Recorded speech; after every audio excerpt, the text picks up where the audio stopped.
This is Hard Facts. Hard Facts. On 95.1 Nigeria Info.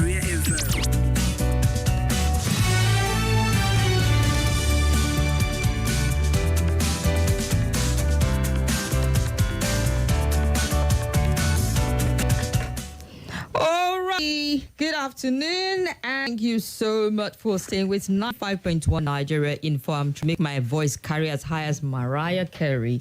Okay. Because Dave. yeah, is it high enough? Can you hear me? No, we can't hear glasses shattering yet to get to that point. But is it really physics that when the pitch is like high, glasses shatter for real? Yeah, for real. I thought it was just movies and cartoons. No, for real. I mean, I've watched a concert of hers where she was singing. She went all the way up there, and the glass of the auditorium where she was shot literally. So she's good like that. I hear Ariana, they can also go as high as 8 octaves and above. Yeah. Well, good as well. So. Yeah, I know. I'm not really a fan of her and a kind of music. I love side to side though, but her voice comes sometimes. Yeah, she's. I mean, at some point, I cut for Mariah with some songs when she came out. Yeah, they sounded I know. Before she found her true self and her own. Absolutely. Yeah. All right, people. Now that I'm done talking about how high my voice can go today, I'm excited to be here. Leland Herty, and yesterday I had to scurry out of the studio on point, sometimes. I don't know if it's the weather or the water or the coffee, but the rest of the country. I was going to leave that alone. I'm going to bring it for because if we talk about NNPC is doing right now, say, don't and Nico, there will be fuel. We're not it's enough to give you small high temperature. Like, what is going on? This is affecting my health. There's so much happening these days, and your health is important. Check on your loved ones, really, because not everyone will tell you what they're going through. Because I'm not sure how you would judge them or how you would react, and they don't want to put their burden on you. But people are going through it. Actually, roads are empty. I noticed. Not as if the world on the day afternoon. Dude, you can't just be they see me rolling, they hating with 117 naira per liter. You go around town. As if you get it, because you would have to even get it, and if you do get it, you want to waste it on things that are not an important point in time. I know, so right? I know. It's really important to check on your loved ones. Very check on them. You never know. Well, thank you so much for staying with us. You are loved ones, so we're checking up on you, so that you're fine, you're good, you've had lunch, you're hydrated, and you're ready to have a tense conversation on hard facts with us. We'll be here now to 7 p.m.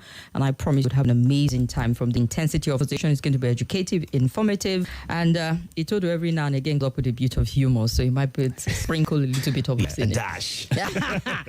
All right, people, welcome to Hard Facts. My name is Kimberly. Watch call me Kim, the Oracle, the digital Oracle, the fellow Madam Speaker, Ochanya One of Nigeria Info, and I got a Dickin. And the Dickin, my name is Itodo, the Agaba Ido One. Great to have you as well. To get into the roundtable right now, see stories are trending in Nigeria. Interestingly, there's always something important happening in the country, and we're big on talking Nigeria generally, so it's always interesting to get different viewpoints, opinion, and maybe from there you get to know the way forward to the situations that we're currently going on. True.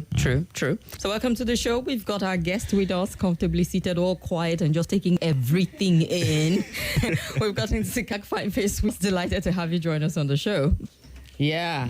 He's breathing well. Doing great. This was a secret as to how he's holding, because everyone seems to be good with what's going on and reacting one way or the other. But you seem to be all together. I'm just trying to. I mean, how are you coming in the face of the federal government denies subsidy returns? More fuel stations are still shut down.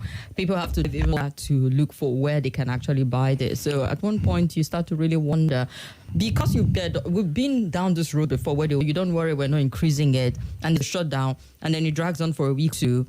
But good thing at least Dicks have not started building. I haven't seen not enough stations that are selling. Right? Yeah. Well, my way here, the NNPC here, there's a very long queue, but they are selling 613. Not 17. And then I got fuel yesterday at Dama. They sold 615. So I think some people are beginning to adjust. Maybe country Nigerians are going through.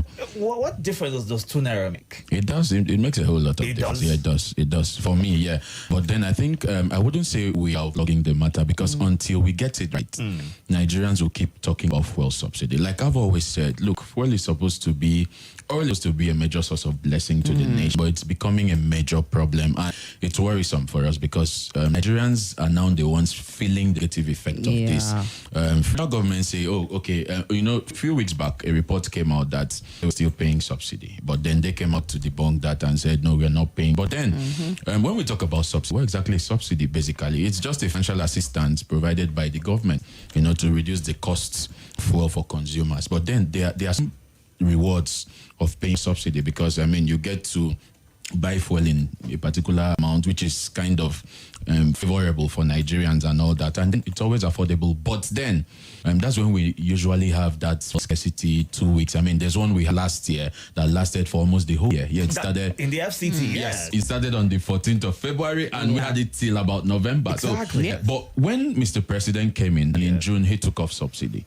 Some Nigerians were happy, some were sad. But the people that were happy were basically people from the particular political party, because in 2012 you saw how they protested against the removal of subsidy. But in 2023 they were happy and excited. So Nigerians were like, okay, let's give it a try. And then the price of fuel was around 100. And in a few weeks' time, they hit to where we are today, 15. And it's been a major issue for Nigerians. But then there's a whole lot of unanswered questions. So you say you've taken off subsidy, means you've stopped payment of subsidy. So where are the monies that you're saving from the removal of subsidy?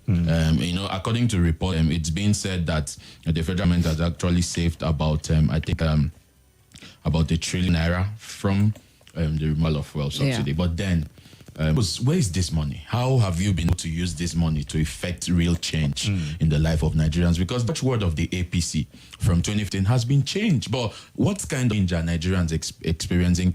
We do not have cars. You can't find cars any longer on the road. Nigerians are basically struggling. So, how you find cars on the road? Let's exaggerate it. However, not as much as you want.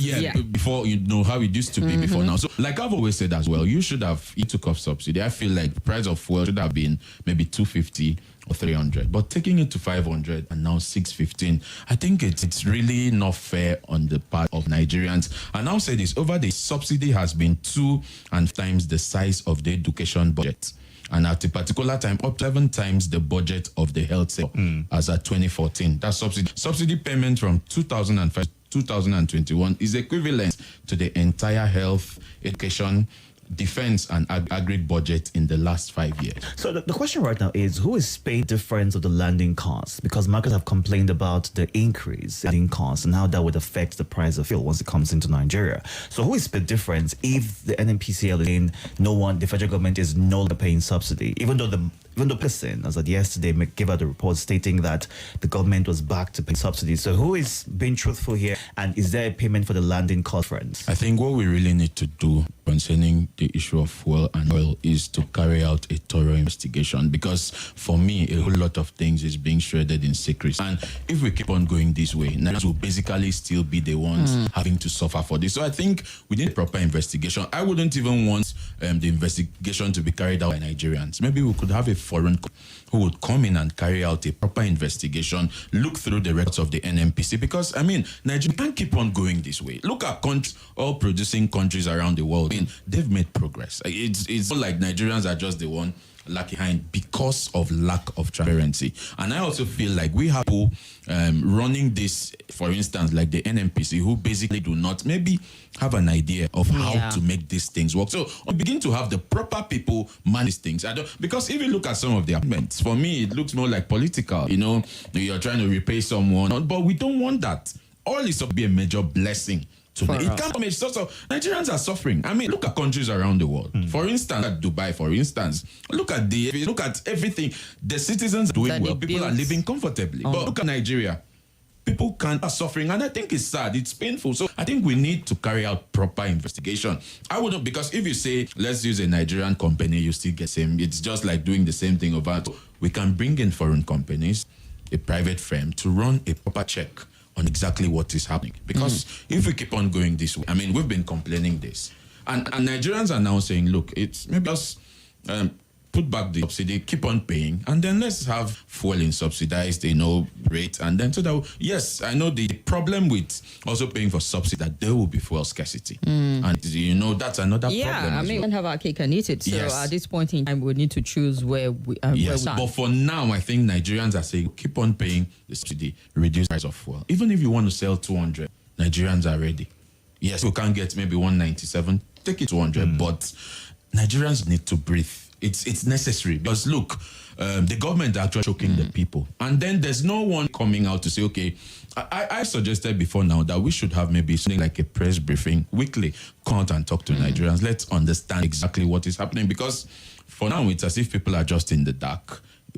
People are worried. Well, you may just see the price of fuel shoot up again and all that. So I think we really need Nigerians to know. The price would have shot up some months back, but somebody apparently, Itodo was asking you the question. It's obvious that we're getting some intervention from the government, even if they're not coming to spell the black and white of it. But it's easy to see that with the exchange and global price and what is sold per barrel, that someone is paying friends as to where at the moment from whatever it is we get from crude that we put out there.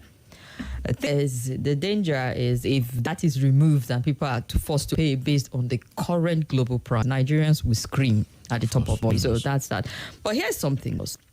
Mele Kyari, Group Chief Executive Officer of the NNPC, says Nigeria will become a net export petroleum product by next year. Just around the corner. This year is almost wrapped up.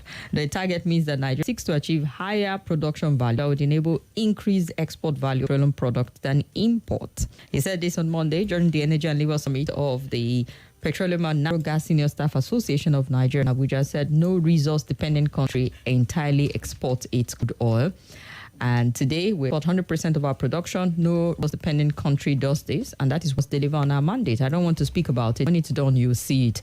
I'm glad you said that. So I don't want to tell you where we're going to revamp our refineries. This is too much of PowerPoint talk. It will be done and you see it. I don't want to speak about it. We're tired of speaking about it. I am glad that for once he read the room. Felt the polls. Nigerians are tired of hearing certain stuff from NNPC. At this point, is just show us by your action. Netting exporter, I mean, even the OPEC, we have not met it. So it will take almost a miracle to see how it's off. Not as if we do not have the capacity or the crude residue in Nigeria, but it just feels like that commitment to actually getting it done. That is a challenge here, but we'll get to see. Next year is almost there. We're good at shifting goalposts, so don't get emotionally attached to it already because it might change. People are still looking forward to the refinery, which is going to the Harcourt refinery, which is bound to start running sometime in December, hopefully, which is a few weeks away from now. A few weeks, saying months will make it far away, but a few weeks from now. And the question right now will be, what's the issue with building new refineries? What exactly is holding us back from exploring that, seeing that we've been able to exactly make the ones we have work again? Well, the thing is this, I think it boils down to priority. If we are depending on oil the way we are doing as a nation today, you should, be serious about building refineries, because, this is the only source of, revenue and income for the nation. But it boils down to our priority. And then I think for me, I like to be sincere. I think we have some Nigerians that basically think, build a refinery maybe would be waste of money. I mean, considering the state of the nation today, we see states borrow monies to pay salaries. Even our nation, we keep on borrowing. But then someone asked the question once, why don't you basically borrow to fix up your refineries and then have it running? And it's become a major problem. I'll take your mind back to 2015 when President Muhammadu Buhari came in. He was campaigning. One of his promises was they were going to build about 5 new refineries. And, 8 years gone down drain, and we've not even seen one. So for me, I feel like we should, maybe it's a new administration now led by President Bola Ahmed Tinubu. I think we should just give them time. I mean, they said the Port Harcourt refinery will be ready in a few weeks' time. That's December. Behind that before the new administration. I know, but let's just watch out. And now the NPC, director is also saying, look, we're going to fix this. So I think for now, Nigeria just watch. But then I think this is also a wake-up call for us as a nation. We should switch from total dependency on oil as well. I mean, we have gold in part of this nation. We could switch to some of these things. How about culture? So, like I've always said, it looks like, certain people are just in certain positions where they do not clearly have an understanding. You can be depending. Even oil-producing nations depend on oil alone. I can assure you that. So, how come we are now dependent totally on oil? So, we need to move. Apart from, build refineries, but then we should also move it. Try to see some other, some other places you can invest, and you'll be able to attract investors, and in order to boost revenue for our name. But like I said, I think it's a new administration. They came in June. Just need in May actually, not June, but in May. May 29. So I think we should just sit somewhere and watch them and let's see How much if- time is good enough? Well, they said next year. I mean, December is just here. We'll begin to judge them from this December. This Port Harcourt refinery will be up. if it's not then Nigerians can now start asking questions because look, this oil belongs to Nigerians, Okay. not a particular set of people. It belongs to Nigerians. So, and it's the responsibility of every Nigerian to hold those the leaders accountable. And I think by December, Nigerians have the right to begin to ask certain All right, questions. let's go on a break now. When we come back, we'll continue the roundtable. This is Nigeria Info. Going on a vacation or a business trip, catching a flight to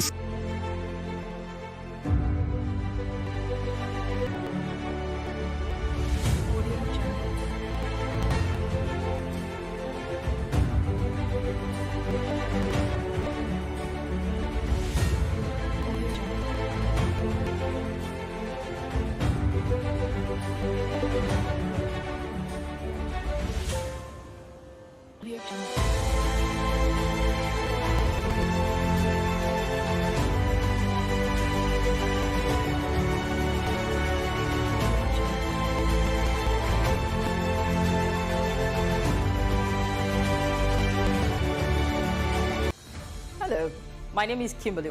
I'm the host of Hard Facts, and I bring you the biggest stories driving conversation every weekday here on 95.1 Nigeria Info Hard Fact Show. I love to get your opinion and conjectures, but the facts you cannot dispute here on Hard Facts. Join me and let's talk.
This is Nigeria Info. Nigeria Info.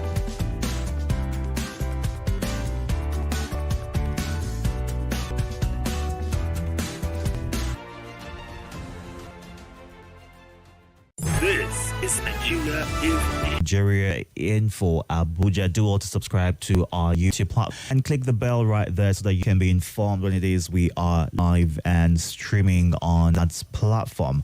But going through the stories making the rounds today, and you can also join on Facebook right now. As Shiro about days, what is going on in this country is beyond imagination. People are living in extreme poverty because of harsh government policies. Which is more important? He's asking a question: the people or the government? That's what Shiro is asking to know right now. On WhatsApp, it's 08099930137. So you can join in by sending a WhatsApp message or a text. God very much is doing okay. Thank you for asking.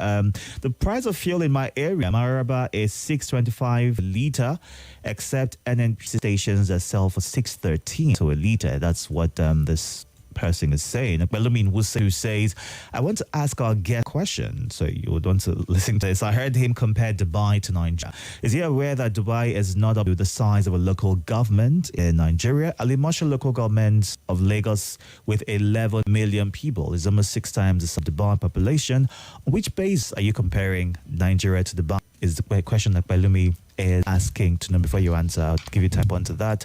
And this one says, now that the government says they have removed subsidy, having queues, I feel the solution is only when we have our referees working, is what Mr. Yashima is saying.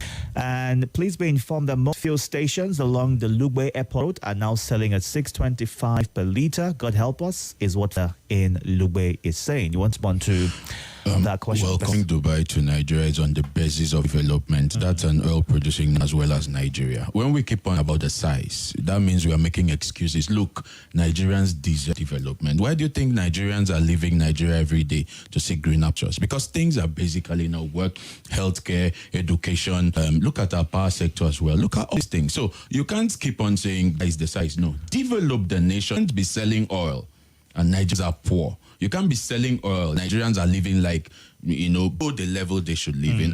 I'm not going to focus on the size. Look, yes, it said that Rome wasn't built, but just start somewhere. Fiction.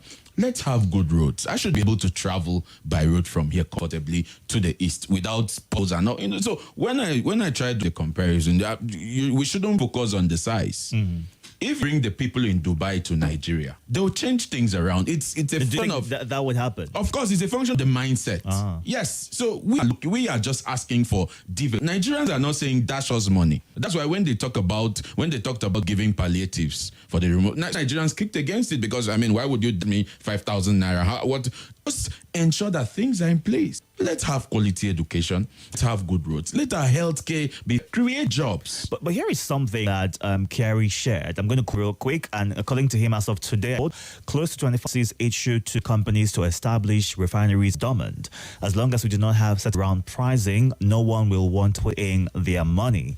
As we have arbitrage, things will be difficult, end of quote. So give an excuse there as to the reason why we cannot have new refineries, even though some companies already have licenses for this. Well, the thing is this, if we keep on excuses every day, we'll keep on why we are where we are. I think it's the responsibility of the government to build new refineries. Forget about this. If you're giving out licenses, those could be private companies. The government itself, they've got, that's why at a particular time, some people were rejoicing about the Dangote refinery. Yes, it's a win for our nation, but that's a private refinery. Government have got to step up and build refineries. Government should be in charge of this. Yes, individuals build private refineries, but we as government. Isn't it better if it's privately owned compared to if it is run by the government? Wouldn't somewhat ensure that it is more efficient? How many privately owned companies are actually doing well today in Nigeria? Because how perceived is even the environment to do business? So it takes us back to the same thing. It's a wake-up call for our leaders to wake up and ensure that they put us on the path of progress. And we've been doing the same thing over and over again, complaining, no referees. From 2015 till it's the same thing. So we've been doing this thing and expecting different results. I think it's our government to wake up and think about Nigeria and Nigerians. Build, even if it takes you building 2 referees, for instance, between now and maybe 2025. Just build it first. And you feel Nigerians are going to be patient for that to happen? We've been patient enough the past how many years now since we gained independence? What so else? 2 more years? We've been waiting since.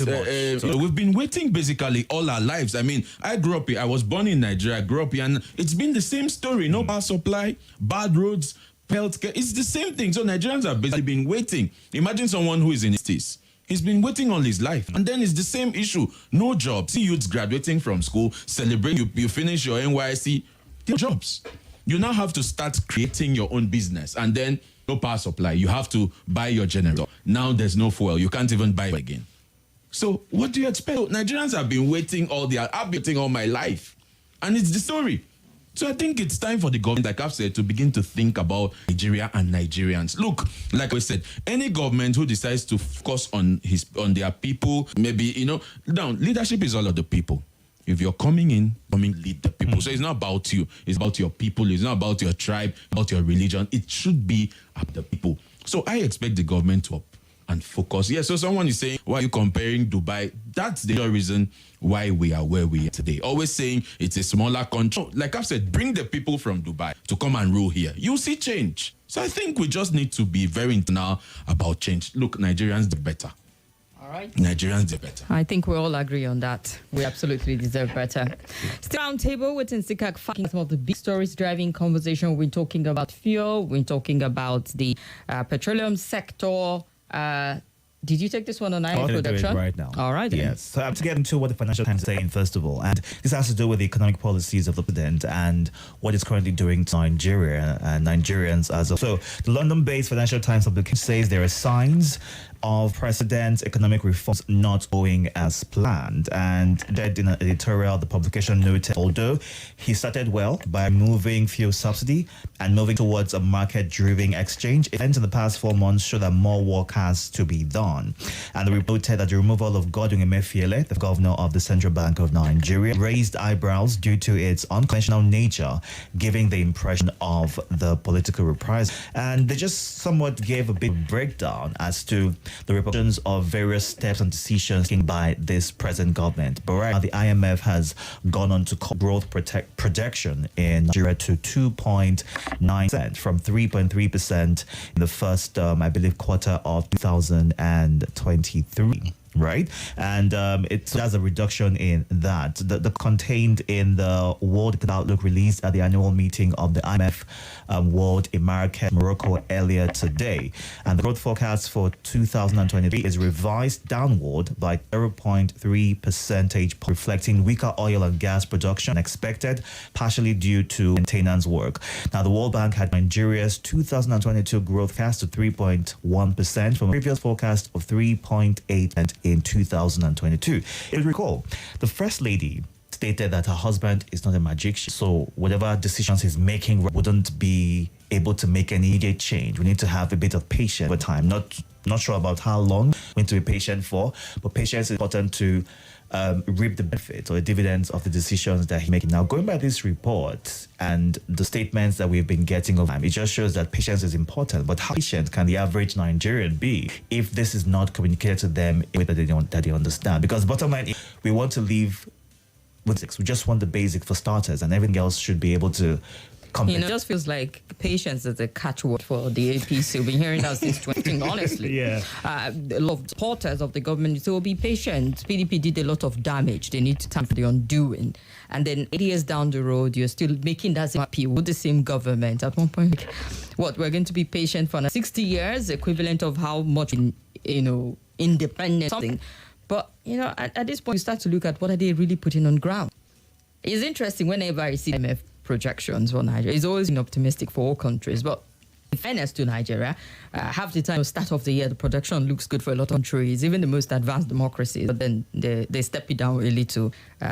Nigeria hasn't done anything spectacularly different enough to say, okay, perhaps we'll hit that target. But let's get your thoughts on this, though. Well, you spoke about patience, and I think Nigerians have actually been patient from the day they were given birth to till today. Itodo came here for real. You've had to live with an unstable power supply. That's been yes. You've had to live with bad roads. That's been patient. Because look, the government actually, it's what the citizens, but we've had to. So long. But the question is, how long are we continue this way? If you talk about economic policies, you're basically talking about monetary policies, job creation, taxations, and things like that. Now, a new government came in, like you said, May 29th. Nigeria actually expected a miracle based on where we are coming from. But then, for me, I feel like they need time. But beyond Nigerians give you time, how well are they, how up to date are they, with the situation we find ourselves today? Because look, we could get time, like Kim said, 2015, 2023, 8 years, and nothing happened, sincerely. Nigerians, but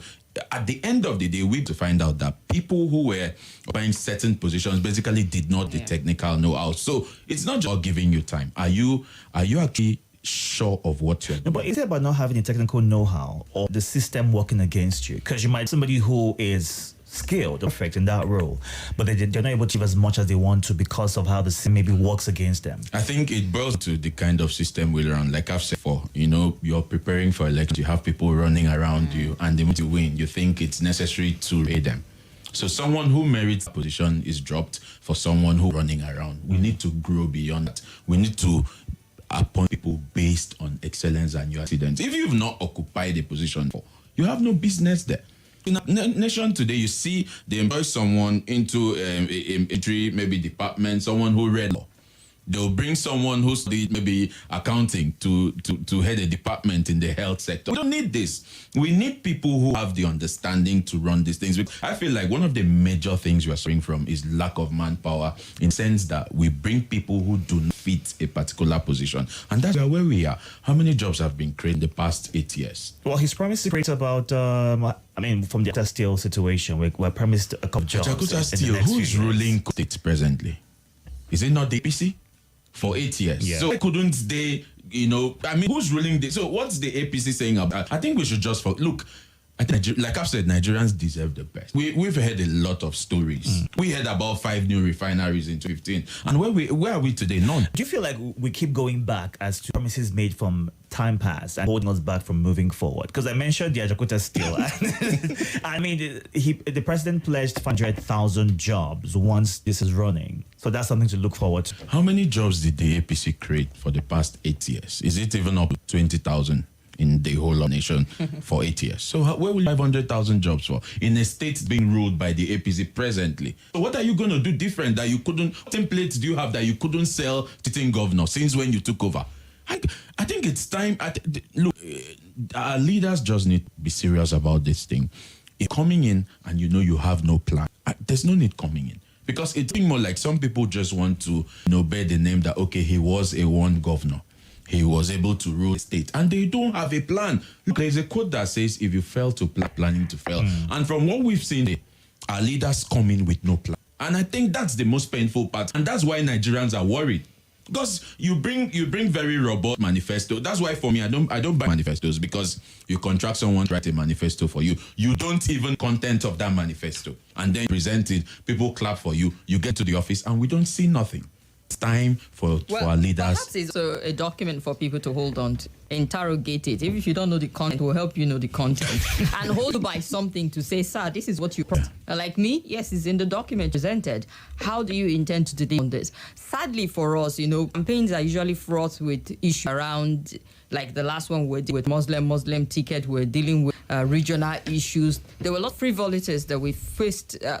Didn't give enough room for debate on certain things. Coupled with the fact that particularly the APC, we had, that platform to debate. Yes, they were a platform to address, but to debate, that's something completely different. So, but you need something to hold the government by. If there's no document, there's no promise, there's no manifesto, and they just waltz their way in, what do you even hold them back? What standard at the end of the day? I actually believe a manifesto to see what it is you think you have to offer. If I like it, I work with it. You come in, I will hold you by these things. This is what your government is, and you're not delivering. And at the time, manifestos are usually very vague as to how, in terms of timelines, how they intend to achieve it. So you don't even know how to go about it, because they will come in this whole be patient. Besides, it wasn't like it was given word for word as to, by the 16th of December, this is going to happen. So you are forced to be patient with them at the end of the day. Well, I just feel moving forward for me, we need to move beyond. Don't just expect Nigerians to do patience when you have no plan. Because that's what's playing out now. There's no plan. If there's a proper plan and you say, okay, time, give me, like this, the Port Harcourt refinery will be ready by December. It shows that maybe they have a plan. Do you know how long that goal has been shifted? But that's not good. I was going to remind him, but I felt like... I remember I stated on this platform, it's as if they took off the fuel subsidy without a plan. And that's what's playing out now. So, look, Nigerians have nothing against anyone ruling, whether from the APC, the PDP, Labour Party, the SDP. The only thing Nigerians basically want is real change, because they deserve it. At a time, look, if the country begins to... You see those who did not support, then Tinubu come to say, look, we are behind you, okay? Yes, I was supporting so and so person, but I'm here now. Why? Because Nigerians just want real change and progress. That's what they own Nigerians. So for me, government should, look, you don't have time anymore. Yesterday is gone. You can't keep on and give me time. No, you don't have time, because Nigerians are suffering. People are wallowing in poverty. People can't even feed well. Some can't even go to school again. So it's time to wake up and do the needful. Nigerians are not begging you for change. You Nigerians change. Do you feel the average Nigerian be happy the leaders are honest enough to say it's really difficult for us at this point in time, but we are doing our best to handle it in the best way possible? Nigerians does that are sincere. Look, one of the major requirements to a leader is sincerity. Come out, tell the people the truth. But they say you even tell people. But the president said it now, Independence Day. Is that it's not easy, and he should have said it from the beginning. He didn't know. Because he sounded like he was going to come in and in under 1 week you see things begin to I happen. feel like half the time, even during the campaigns, if you're not in there just yet, you dodge the situation. It's like perception and depth and But I distance. mean, he's been a governor 8 years, so I mean, That's different from being the I know, president. but at least It's you different learn from them. From being president of the Federal Republic of Nigeria. I feel like people also coming here not really prepared Yeah. for the reality Yeah. of what they would meet when they come in there. I don't know if there's a training school to prepare for it. It feels like being in Nigeria to tell you that things are insecurity to economy on the surface of, should at least have a clipper of what it is you are going to tell it. But then you step in there, you start to contend with systems within the system, institutions within the institution, cabal within the system. I feel like before you get in there, you should be mentored by the person handing over to you certain Wait, questions. let nobody mention anybody. No. Because if the previous person is incompetent and deliver poor performance, what kind of mentorship you want to No, give? just ask him The some previous basic questions. administration wasn't the very finest. I in know, terms but just of what ask we- the questions so that you just have an idea. debrief, but that happens literally. I mean, I would expect when they're being taken around on a tour of the villa. No, they just talk get- about Villa now. They don't talk about the whole Nigeria insecurity. We don't know that. That could happen. No, it's just the tour of the Villa. Okay. But going forward, I think we need leaders that are sincere.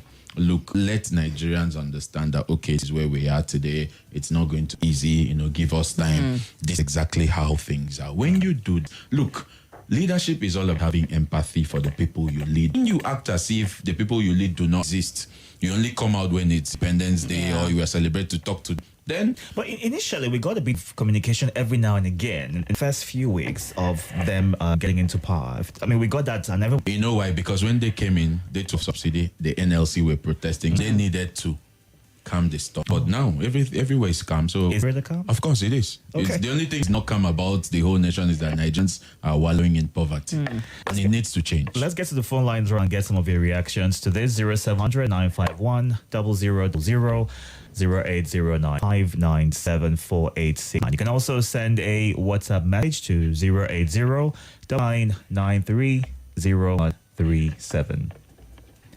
Hello. Welcome to the show. You call us back. Hello. Your connection is rusty. Please call back. Good afternoon. Good afternoon, Pastor Itodo and Digital Uruf and our guest, Abakar Fubalada. Welcome. I met up with our guest here on the right track. It's about the mindset of leadership, the mentality to grow the economy, attract investment, to empower people, not to be shown by means of livelihood. What is the sense of economic growth? It reflects the well-being of Syria. People are in great hardship. A lot of Nigerians cannot cope economic realities of today. What legacy or PATC is trying to create? Hello? All right. Hello? You're thinking about the legacy they intend to create, yeah? They intend to create a legacy of pain. People are not, children are not going to school out of school. Businesses are being shut down. I don't know what they are going to achieve. And will they be able to achieve the tide of 16 refinery before December? This is one of credibility question of this government. Thank you. All Well, right. Obasanjo doesn't think it's possible, but hey, they've said you don't have the technical know-how to even predict what can or what can't be achievable by December. But we'll get to see it almost. Christmas is around the corner. Good afternoon. Good afternoon. This is speaking to you from Maraba. Go ahead. You see, there's nothing to worry about Nigeria. I'm well over 60. I'm talking to you from my part of this man. Nigeria, prior to independence, and even after independence, has been a programmed chaos. Programmed chaos. Let us talk the way it is working. So I have nothing to expect from my generation. And even generation to come. How come all the people that are in Nigeria? Look, I couldn't have got the school start if General Gao was not on the throne. Because he introduced the UP then, and I was lucky, and I got enrolled. Cost something like 4 shillings by a day student in those days. 4 shillings per term for day students. And yet, we couldn't. We introduced that system, I graduated. Today, where are we? Another again that we should know about Nigeria is that to help to all those international organizations, IMF said this, the National said this one said this, there is not going to gain from them. These are the people who actually program the jobs. You have nothing to do with them. So may God help. All right. If it's going to work, let it work. If it doesn't going to work, the sky falls and it falls on everybody. That's it. Good afternoon. All right, takes him to be like, I'm telling you, harsh truth. Take it or leave it. But, his generation reminds me of what Wole Soyinka wrote about the waste generation. When you talk about spending shillings, boy, oh boy. You've been here long. But even this generation is still grappling with the things that perhaps would back and say it was better back then. Has worsened. Provision of basic amenities and basic services, unfortunately, for the population that is growing exponentially, a lot of people can't get these basic services and needs. So it tells you that as much as it feels like life should have been better, people are still in the past. I mean, it's worrisome when we're still campaigning use basics as a bait to get the vote. We should have gone past this, like you mentioned, and we should be thinking about something else, wasting on ourselves, not promising roads, water, education. This is something that we should be easily walking to school or walking wherever you are and just get it without having to struggle or pay extra than usual. So I feel we should find a way intentionally to move on from where we are right now, because we keep hearing the same things over and over, and it's just welcome. Good afternoon. All right, get to the WhatsApp platform right now, and this one says, I agree with your guest on the Nigerians deserve better. My only concern is with the current setup in governance. I strongly believe that Nigerian government cannot manage any business. That's what Kabir thinks. And nice job, guys. But again, I want to ask, when shall we see the Nigeria of our dreams in lifetime? Particularly some of us who are not too privileged to know someone who knows someone. Believe me, things aren't getting any better. A recent insecurity problem is building up right now in my area at the Dupe behind the rock. Some attack of some farmers shot 2 people, and one of them was. This is happening barely 3 after they were yet to release the victim who were kidnapped in the same village. That's what Obande Juba is sharing. And Belasianovic in Maitama says, concerning the roundtable discussion, I said that the only way out is to divide naira with 2 digits. 1 kg of gas is sold at 1,000 naira, which will be 10 naira. Applied to other commodities, this can be done with the current denomination and currencies. Okay. And Kukoma 50-50 from Cuba says, patience again. Why is presidency and the senators not having the same patience? Let me tell you guys the truth. The refineries you see in some African countries have been contributed to by some Nigerian politicians. So if they build refineries, who will patronize the ones built out there? Is Niger richer than Nigeria? That's the question that Kukoma is. And this one says, if everyone is calm, as the guest said. Okay, all right. And Jide Aripa says, I'm so worried that you're holding brief for the government. The president told us not to pity him, that he's for the job. The president should give us good governance as promised. We are not asking for too much. Okay, this doesn't seem to be for us. And this one right here is, except the Supreme Court's rules otherwise on February 25th elections, Nigerians must take it easy and continue to pray, said Wamadu in Maraba. And Sonny in Airport Road is the government doesn't have any plans after all. The only plan, okay, that's a good place to leave that particular message. While this one says, I agree with the guest that we need to vote in leaders that are sincere. How to get it right since INEC things the same way it always does things. The only power we have is that during the elections, after which we become vulnerable to our leaders because we can't remove them due to ourselves. How and when are we to get it right? That's the question Godwin in Area 11 is asking. And on our YouTube page, Shiraba says, what's going on in this country? Don't imagining people are living in extreme poverty because of harsh gun policy. Which is more important, the people or the economy? I think they go above. Economy is as important as the people. The people is the economy. And let's say ultimately the basic amenities of life is all want, but I don't think they can go on that. Olutadi Abiodun says, good day. I believe if PMS is easy to PMS is easy to criticize because those who have in government were once on the other side, but today they're in government doing nothing. So those who criticize today do the same eventually. Did you take any from Facebook? Yet. Mariam Williams Kennedy, we see you. Thank you for listening. Nelson Chidi, we also see you. Dachong Bolus is also listening. Conversation, Jude Ekulo. Everyone in studio, please, my question is, should we be as a country for eternity? It's hunger in the land. We can fold our hands, watch as if nothing is happening. Please, people are dying. Okay, Jude. Thank you very much for Matalai. That one in. All right, let's go on a break right now. Bevan is here with the news. 4 o'clock when he's done, we'll get back to getting your questions and taking more stories on the Roundtable.